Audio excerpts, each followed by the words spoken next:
All right. Welcome to our live session, our last live session. Oh my goodness, can you believe it? It's pretty exciting. How are you guys doing?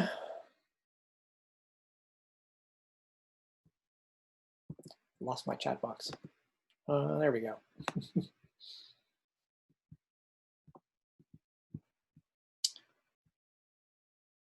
Seth, you're nervous about the next class?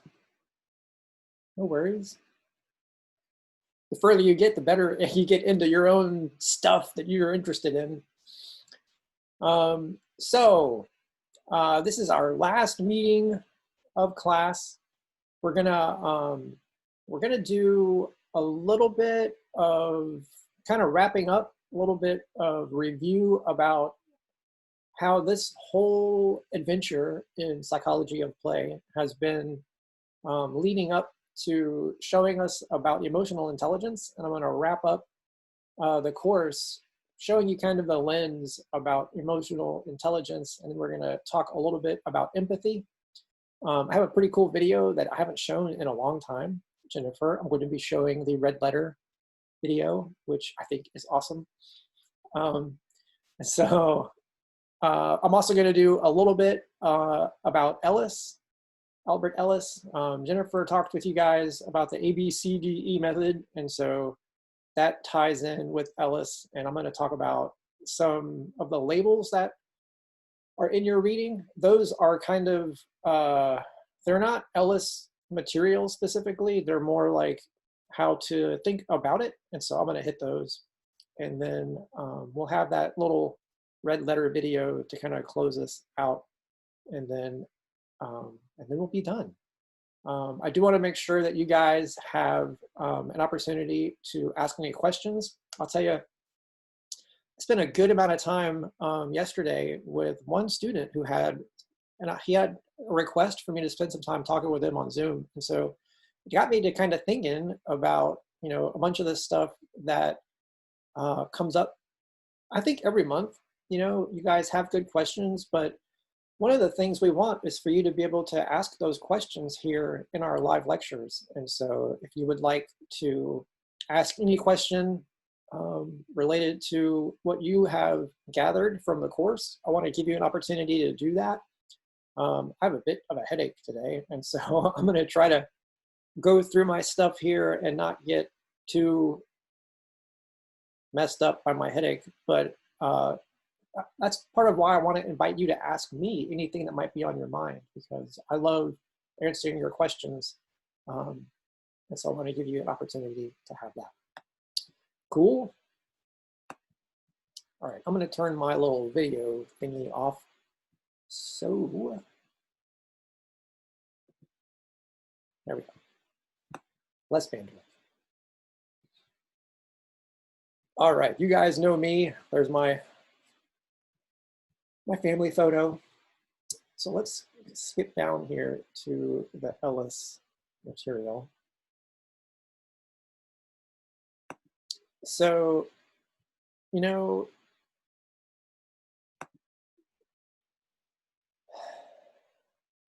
this little slide about Ellis versus Seligman.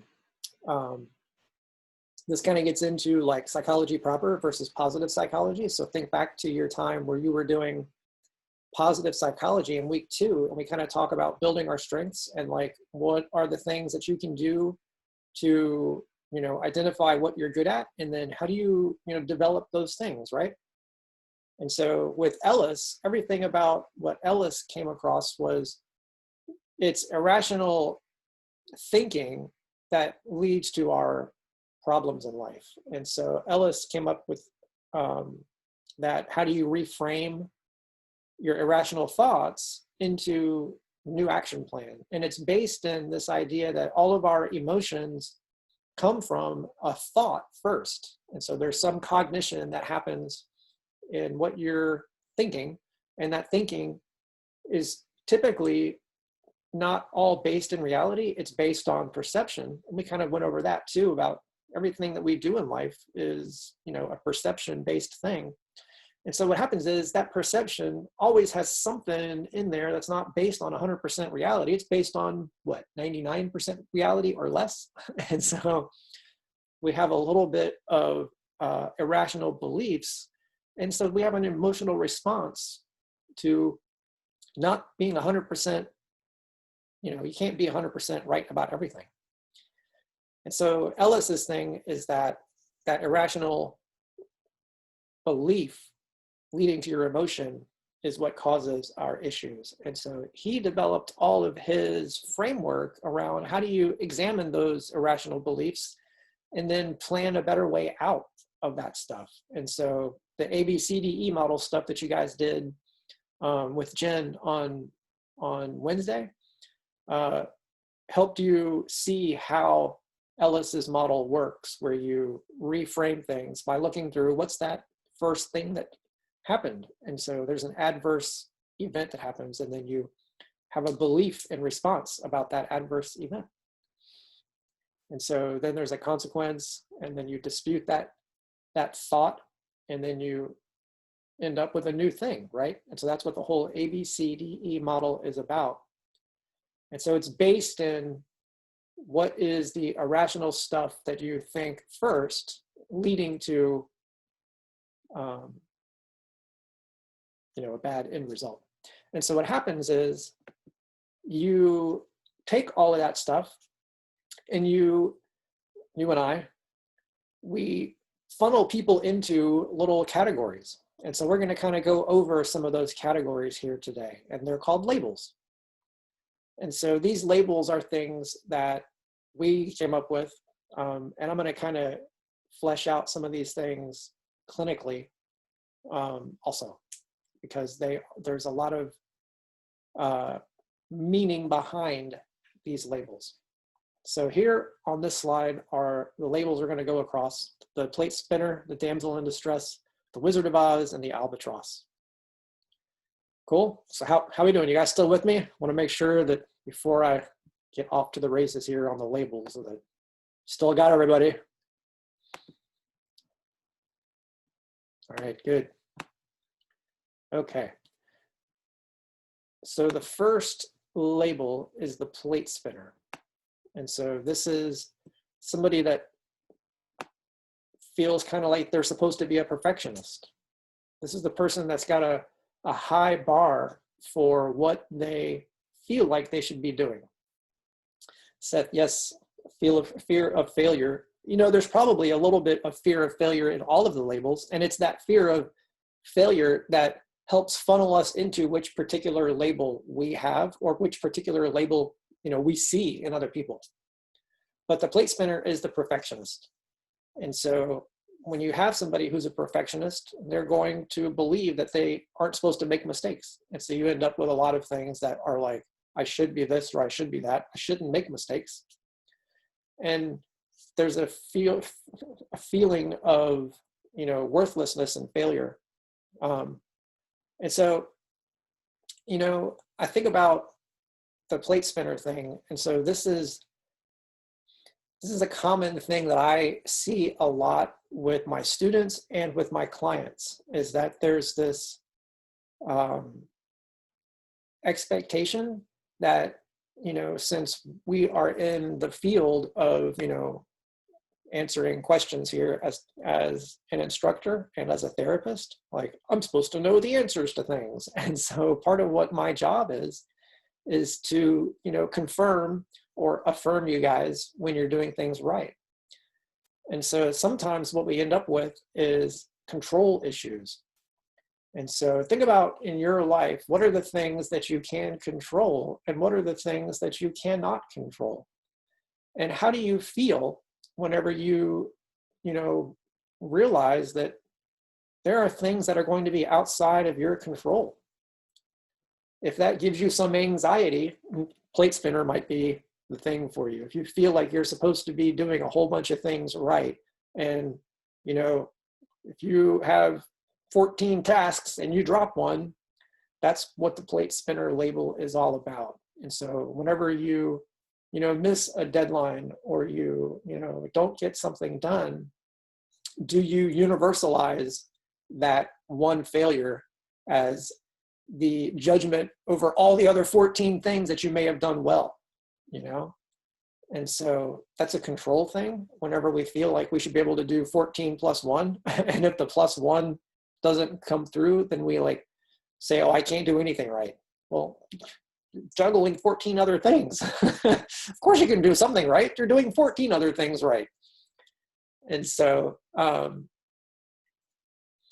it's really good to be able to take a look at what's going on and give yourself credit for the 14 things you're doing right.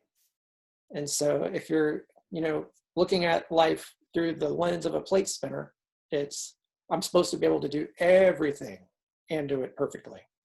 And that is an unfair expectation for any of us to have on ourselves. And so I try to make my life be like the antithesis of the plate spinner, because I do 14 things at once. And I know that I'm not going to be able to get 14, 15 of them done all perfectly. And so my thing is I try to make sure that I give myself some room to mess up. And so I triage, you know, things into levels of importance. What's the most important stuff that I got to get done? And I need to have maybe 2 or 3 of those things. And so everything else takes an order of importance level. And so I've got some, you know, opportunities or options for how I do things that are further down on the list, because it's not fair to be a high accomplishing person and also have to be perfect. You can either be, you know, a high level functioning person or not, but nobody is supposed to be able to reach a perfect status.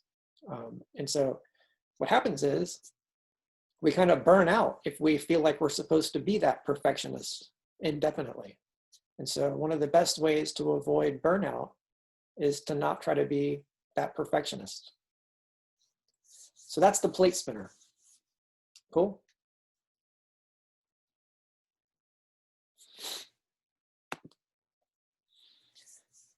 Next is the damsel in distress.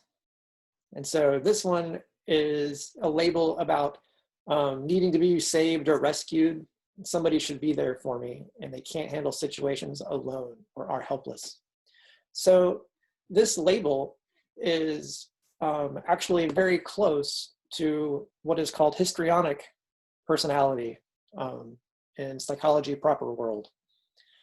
The damsel in distress needs to have validation, but also needs to be having other people come in and take up the slack whenever they don't get things done. So for the perfectionist, the plate spinner, they got so many things going on well and they're getting them all done. And when they don't do one thing perfectly, the whole thing comes crashing down. For this one, they may not do anything until they get help. And so there's a behavior pattern that leads to this label. And it's like that theme in life for this person is getting other people involved in what's going on.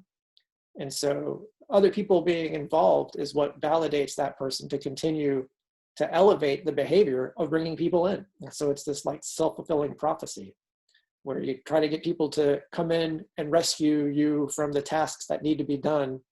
And then once that happens, that's, you know, evidence that people need to come help you because you must not be good enough to get it done by yourself, you know?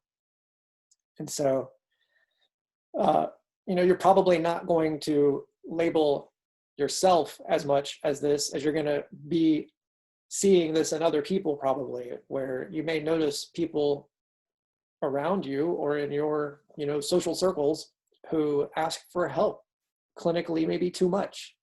And so if you've got that, you know, person in mind where they can't get things done on their own, you might find that there's a theme behind that call for help, in that they may not feel like they have the ability or the like skills that they should have personally to be able to accomplish.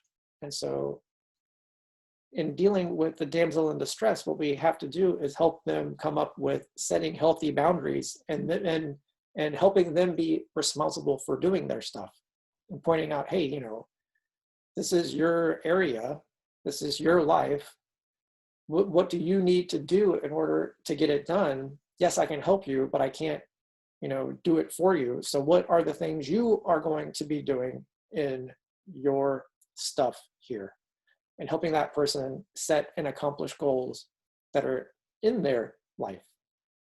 Because this person does have a challenge in being held accountable to following through on the things that are in their world. So you've got to address that, that boundary behind the need. The need is somebody else needs to come help me do this stuff. But the issue there is like a belief about themselves. And so that label about needing to be saved or about not being able to do things on our own without help is the damsel in distress. Cool.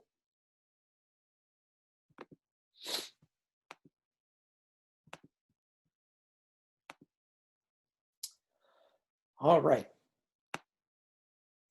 So the Wizard of Oz, this is more like a narcissist in clinical world, psychology world.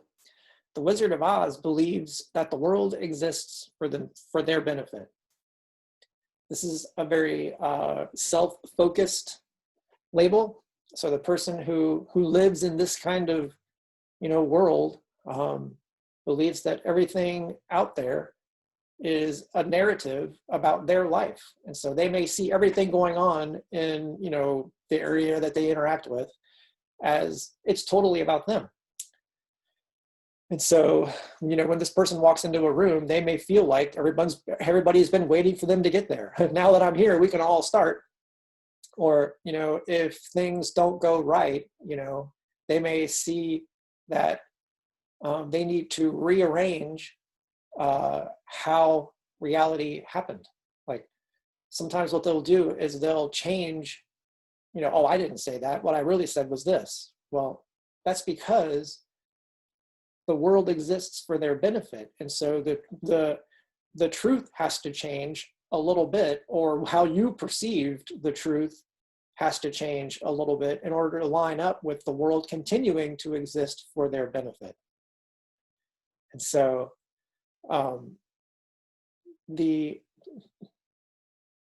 this person feels angry, the theme that you hear is that, it's the world's fault, or it's the outside world's fault, or it's the situation's fault. And so I'm going to, do this in order to, show you who's boss, kind of thing.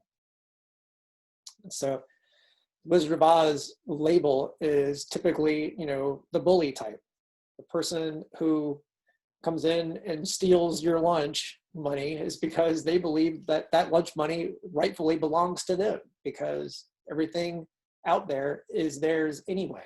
It's for their benefit. And so this is a dominant, personality type trait that seeks to have, cause and effect be about them winning and them being in, the winner's side. Manifest destiny. Yes. Very good, Liam. So this is the idea that like everything that's going on should be for my benefit. And so you'll see, what is say a word like a narrative, right? So a narrative is like the stories that we tell. And so we all have an inner dialogue, and the inner dialogue of this type of label for the Wizard of Oz is very much focused on themselves and how everything is supposed to be about this person, not just being the hero, but being the one who's supposed to be the winner or at the front. And so it's very difficult to be able to get this type of person to empathize with the feelings of others, because they're more focused on their own feelings, not about other people's feelings. Make sense? Glorified selfishness. Yep. So the albatross. This is still a control issue. Things will never work out. It should have gone right the first time. Never try again. Failure. So whenever this person is going through the world, they're trying to have that, like, I'm going to say another word, like a self-fulfilling prophecy, right? It should have gone right the first time. So now I'm not going to ever do anything again. Like I'm going to sabotage myself because something didn't work out. And so the label that is, you know, going on here, it's I'm going to choose not to act in the future because history shows that it isn't worth it anyway. Since there was this one time where something didn't go right, that's evidence that I shouldn't try. So this is still a very me-focused narrative, but the me-focused narrative is based on, if there's any evidence to get me off the hook, that evidence is great justification for why I should not apply myself. And so I'm just not going to try again if I can just find that one, you know, evidence or instance in the past where something should have gone right and it didn't. And since it didn't, you know, I can't have any success in the future. There's just no point in trying.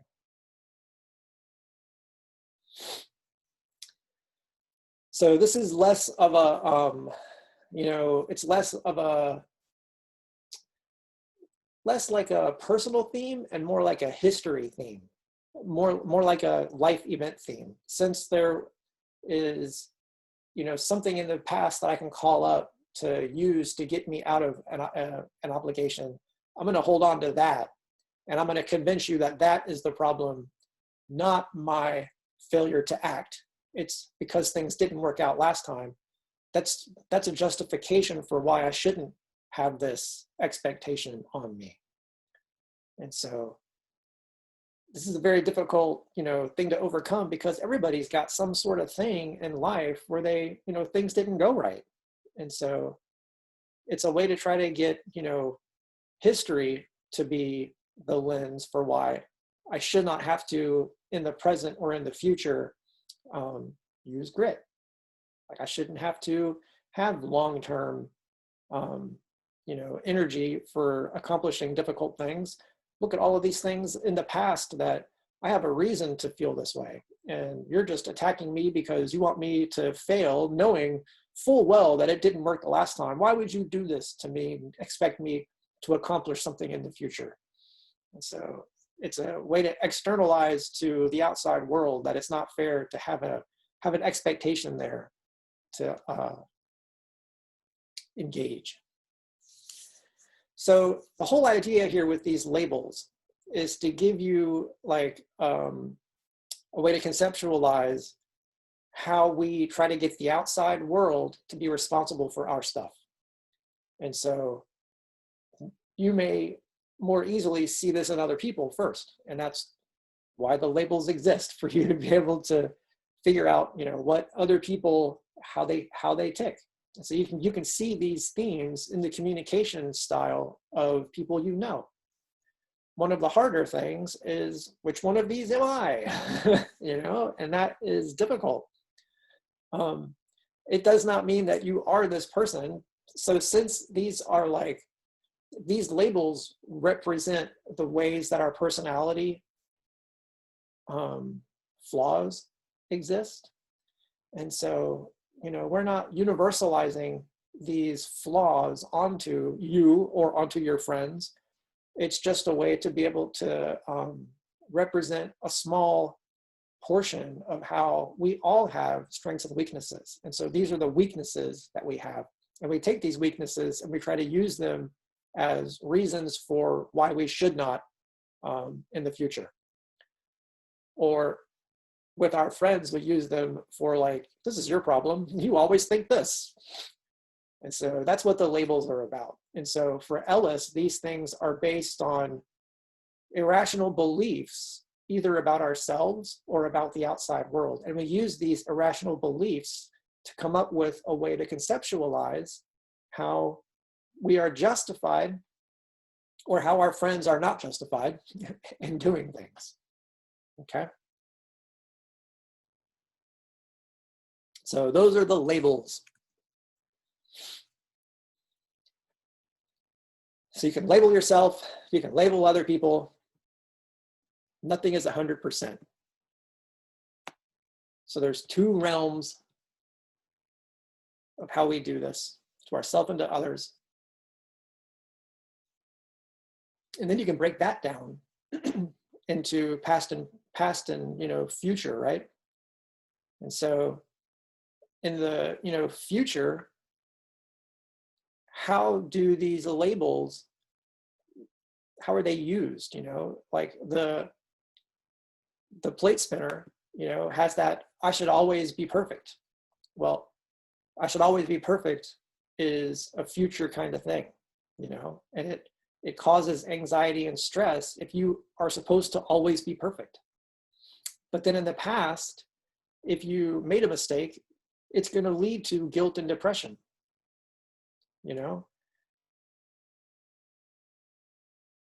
And so we can also do that to other people too. We can use those, themes in the labels to label other people. And so, we do it to other people in the past and in the future too. So what happens sometimes is if we label other people, we might feel angry about them being paralyzed in those, false expectations. It can be very frustrating when your friend won't go do something unless you help,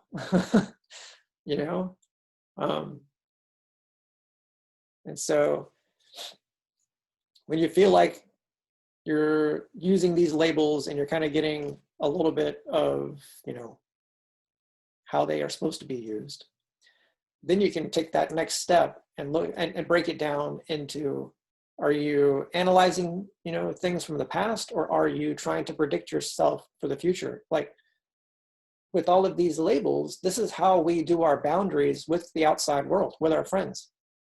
And so if you're, trying to figure out how to set proper boundaries with one of these types of labeled, people, what's that look like? How do you keep yourself safe from somebody who always needs to be rescued? How do you keep yourself safe from somebody who, may totally, if it's the albatross, they may totally freak out mid-job if there's an expectation that, it's supposed to go right. If they get paralyzed in negative thinking about something from the past, you may have to come finish the job for them. And so how you do boundaries is part of that. Is there a positive version of these labels? So not from Ellis. Not from Ellis. And so since these are like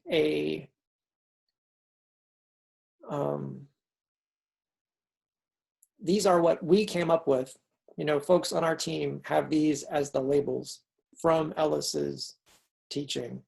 And so since these are more along the lines of standard psychology, which is focused on symptoms and dysfunction, they're going to be more negative in view. And so positive psychology does not label people negatively. And so there's not a positive version of them because there's not, this in there. So one of the other things is, think about, you guys had the Myers-Briggs type indicator with Laura last week. And so I think maybe that's a really good, better answer, like look at your score in the Myers-Briggs, and those are your strengths. And so I would say those are probably a positive way to have a, version of these. Like I did the Myers-Briggs last night with a client. It's funny, I answered, I think, probably the most honestly that I ever do. And I came out, introverted. And so like, even though I'm an introvert, I need to be recharged by, like it requires energy for me to go out and interact with people. That's not a negative. It's just, that's my strength. And so I'm more of a perceiver, that's a strength. So go back and look at the Myers-Briggs, and that's probably a good positive way to look at this. All right. I'm going to skip down here.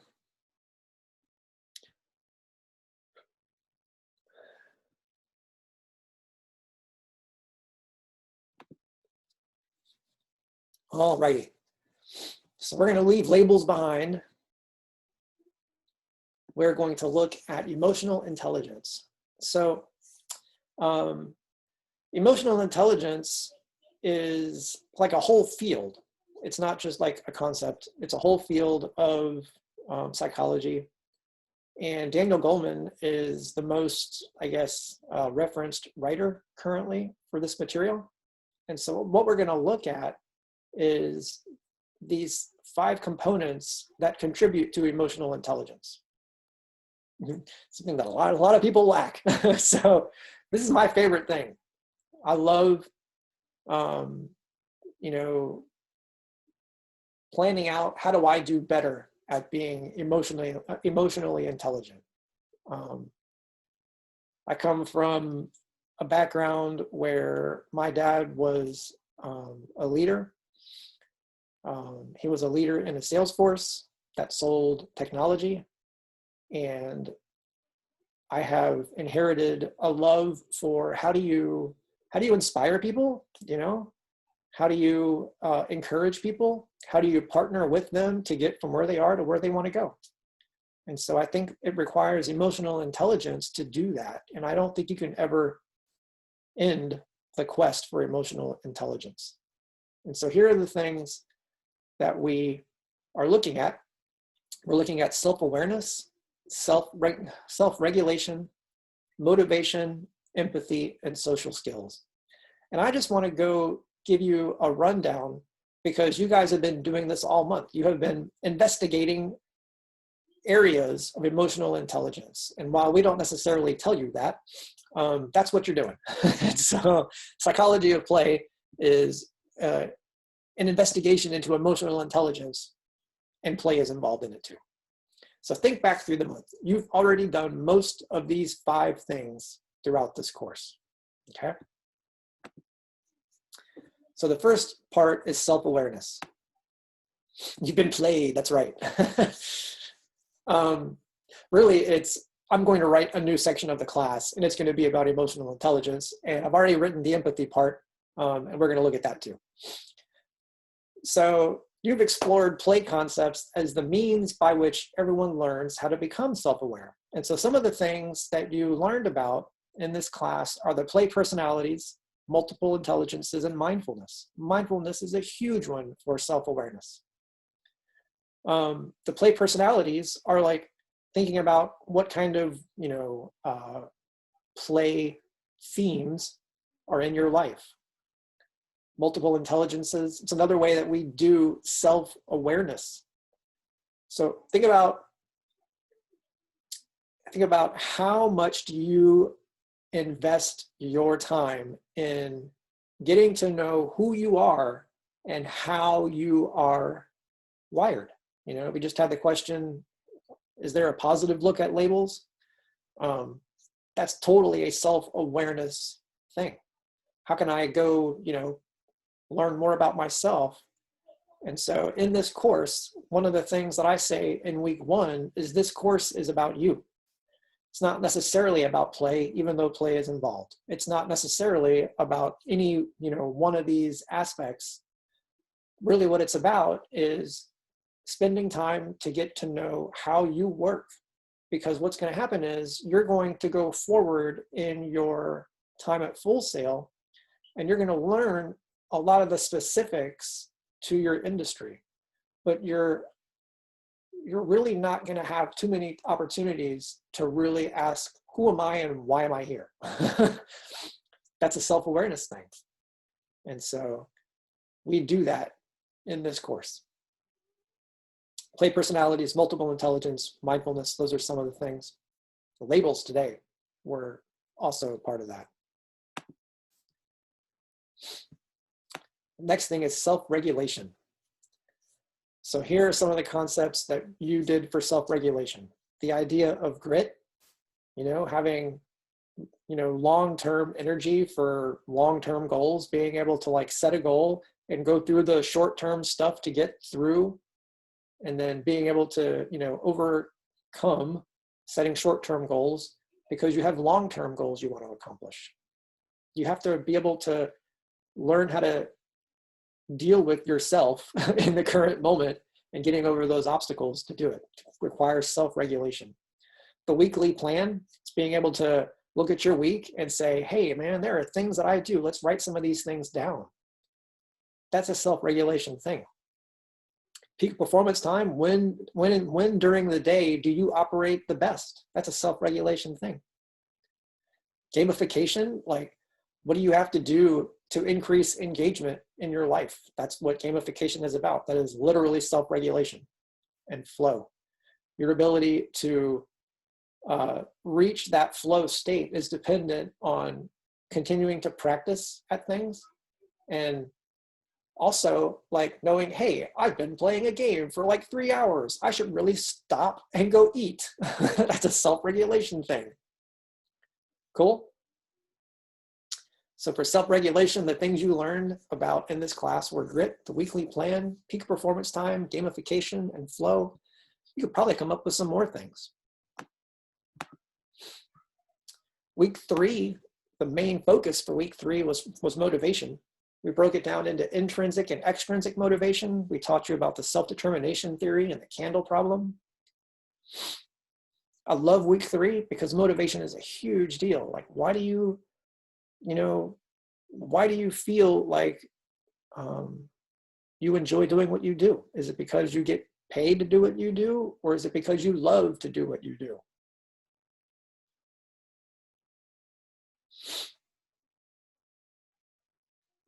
So week 3 was all about motivation.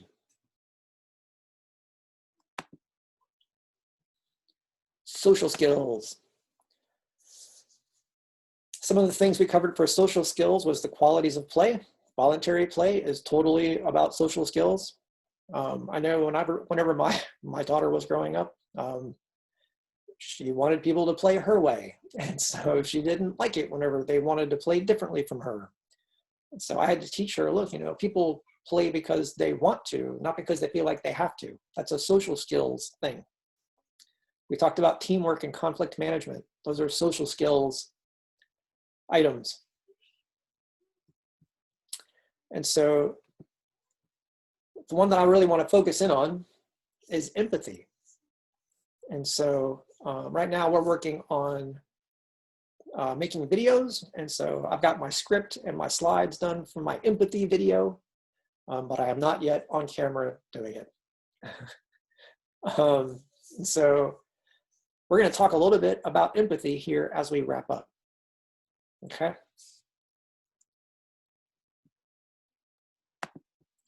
What is empathy? Like what is this? What is this craziness? When I say empathy, what do you guys think of? Yeah, the ability to feel for others.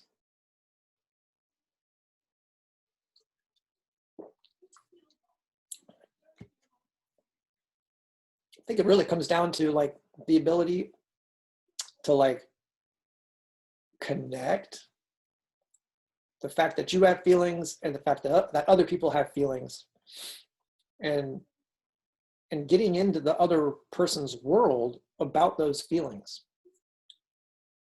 Connect and resonate, yeah. So empathy, it's actually several things. And so we're going to break it down into different types, okay? So the first kind of empathy is called cognitive empathy. And when you look at this picture here, you see two brains with energy coming at each other, right?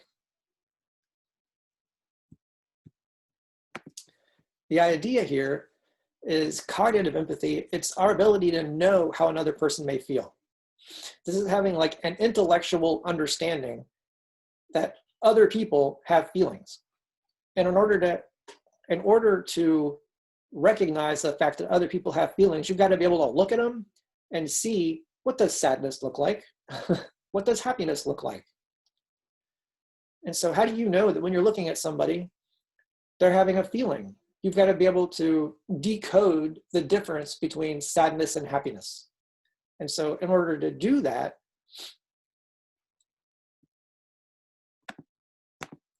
can you guys see my screen okay? I see Kimmy is having a hard time seeing my screen.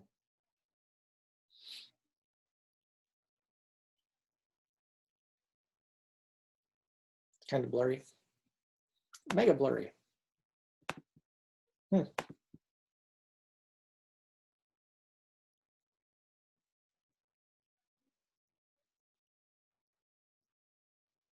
That's weird. Let me do a thing here. Let me stop sharing.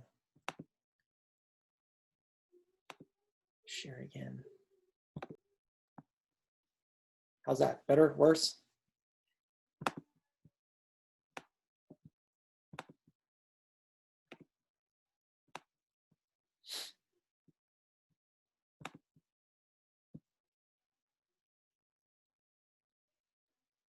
Okay. You can see it, but it's blurry. How weird. All right. I'm sorry about that. I don't know what's going on.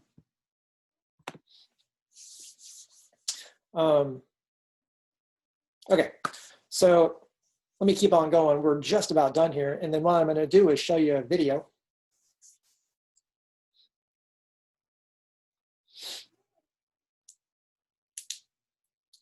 All right. So cognitive empathy is the ability to connect with other people's feelings by knowing I have feelings. And because I know that I have feelings, I see that you have feelings, and I see what happiness looks like, and I see what sadness looks like, because I know how I look or feel whenever I feel that way. And so that's cognitive empathy. So the next one is affective empathy. Affective empathy is the feeling we get in response to another person's feelings, being able to feel emotions along with other people. Sorry, it's still blurry. I'm not sure what's going on, guys. So anyway, affective empathy is being able to feel the emotions with somebody else. So if first you see that they're having an emotion, but this is what you have as a response to them. And so when you know somebody is sad, how do you feel? Do you feel sad when they're sad? You don't feel the same sadness that they feel, but you know that sad has a feeling, and you can choose to feel something similar to sadness in response to their feeling about being sad. And so affective empathy is that feeling that you get in response to another person's feelings. Okay. And so there's the third kind of empathy, and it's called compassionate empathy. And so this is the type of empathy that draws you into action. It's the action you take to reach out and help someone. And it requires us to combine our cognitive empathy and our affective empathy, and then do a behavior for other people. And so this is when you are taking that empathy that you feel and you're moving into an action. And so think about, what are some behaviors that you do that demonstrate empathy for other people? What are some things that you could do? What are some things that you could do to demonstrate compassionate empathy for other people?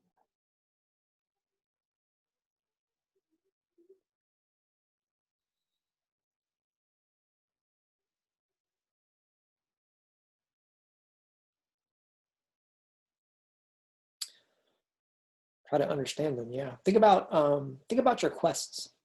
Did any of you guys do the acts of kindness quest?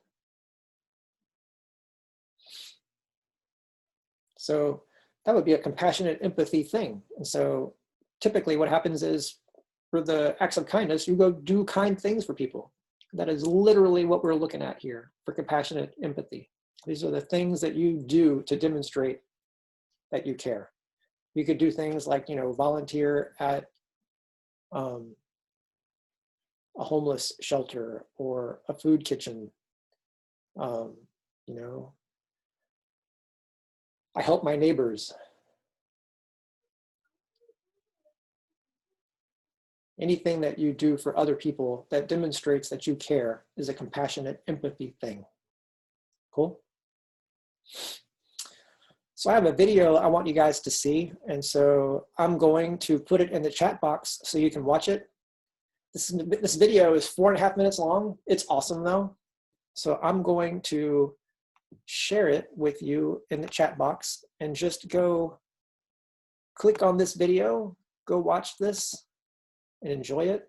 It's a great video. This was actually a project done by other Full Sail students in the past. There it is. Go watch that video.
Well, apparently I had my audio shared even though my microphone was off.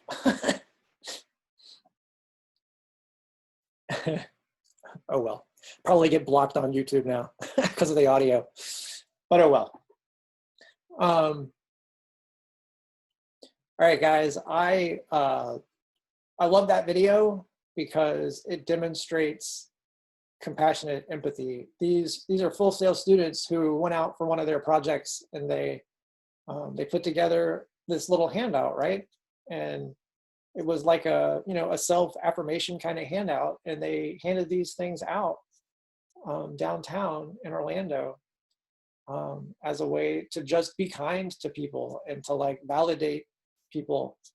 And you could see the response that they got and how it was really great. That's one of my favorite things that I think really connects with what we teach.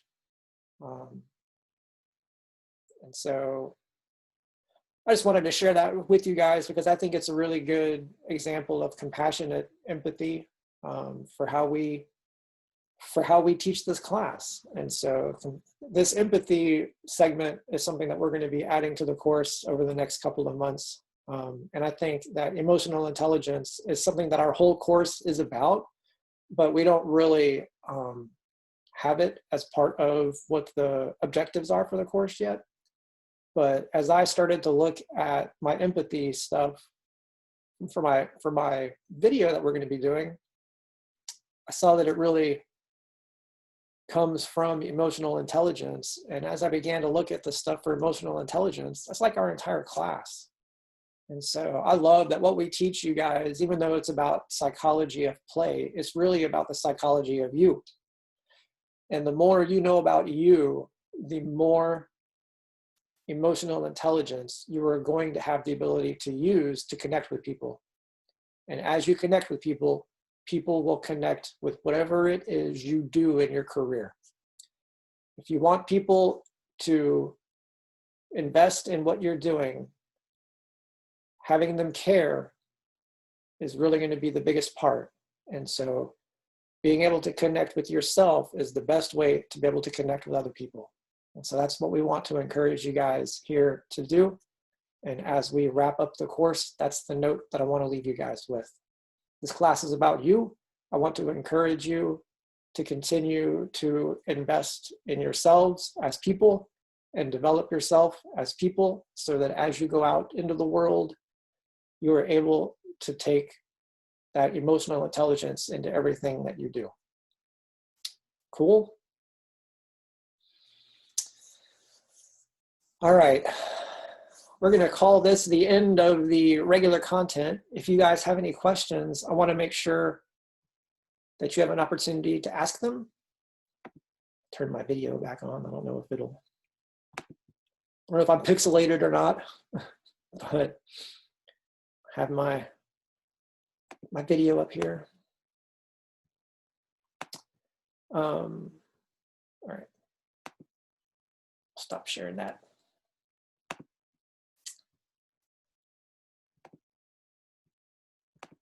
So do you guys have any questions? Think about everything that's going on. I see Saeed. You can probably unmute yourself. I can unmute you if you want. You can just ask it in the chat box or however you want to go. I can unmute you. I think you're unmuted. Okay. I have a few questions about the assignments, the quest specifically. For example, the quest for the organizational tools. Is there anywhere we can find those tools, or do we have to find out about them ourselves? Let me pull it up real quick. I believe the idea is for you to develop something that works for you. And so typically we have people turn in something similar to the weekly plan. I see. And so we're actually phasing that activity out, I think, because we get so much very similar to the weekly plan. But the idea for that one is to come up with something on your own and then share that. You know, you could put together just a simple calendar Okay, I did something that is like what I usually do with my weekly plan. I have in my phone,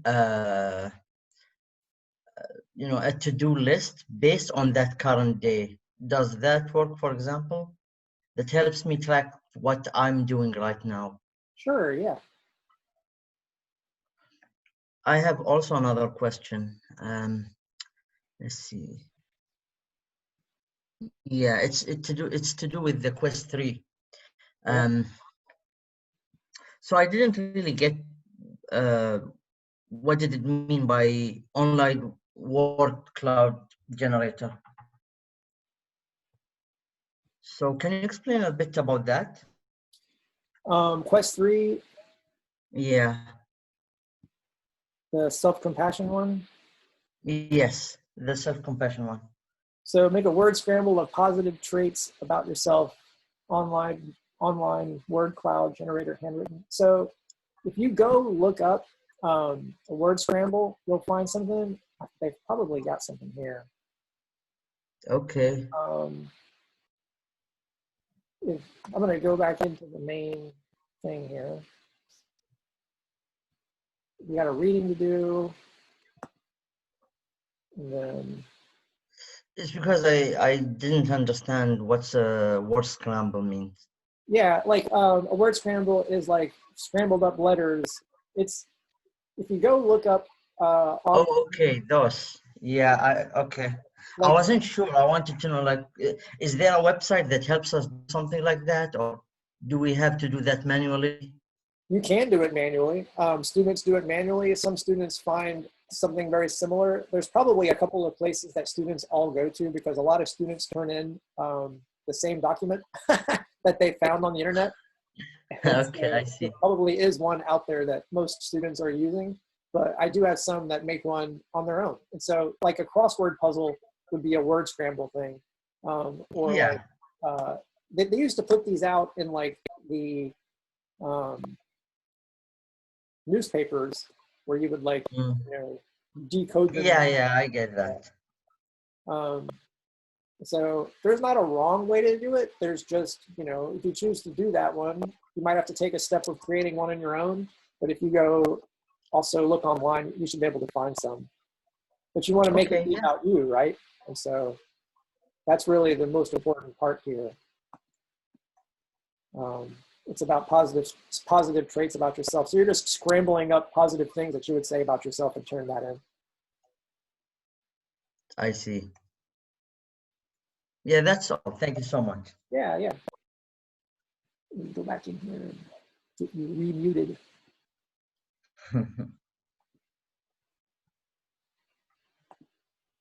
All right. Anybody else?